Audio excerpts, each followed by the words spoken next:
Hello sa ating mga SSS members. I'm Angel. Welcome back sa aking YouTube channel. Meron tayong sasagutin na comment ngayong araw.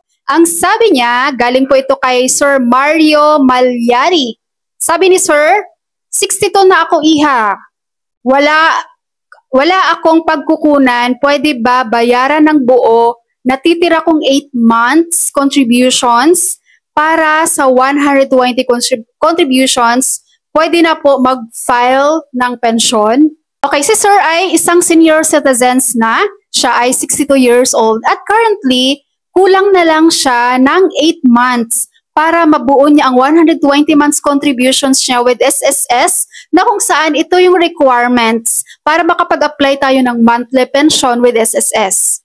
Pwede mo pong i-advance ang iyong 8 months contributions with SSS. Pero, hihintayin mo pa rin pong matapos ang 8 months. So for example, ngayong January, babayaran mo yung 8 months. So that is January to August 2025. Diba? Pero hindi ka po kaagad makapag-apply ng iyong monthly pension with SSS. Kailan ba pwede? Kailangan mo pong tapusin mo ng 8 months.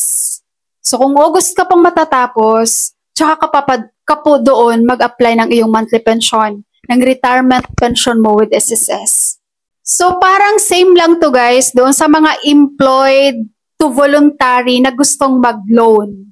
Kasi kapag employed tayo at mag-voluntary tayo guys, bago tayo makapag-loan, dapat meron tayong 6 months na contributions as voluntary kay SSS. So marami din ditong nagtatanong, pwede bang i-advance ko na yung 6 months para makapag-loan na ako? Pwede pong i-advance ang 6 months payment. Pero hihintayin mo pa rin matapos ang 6 months bago kayo makapag-apply ng inyong loan with SSS. So, same scenario sila with doon sa mga gustong mag-advance ng payment para mapuno nila ang 120 months bago makapag-apply ng monthly pension with SSS.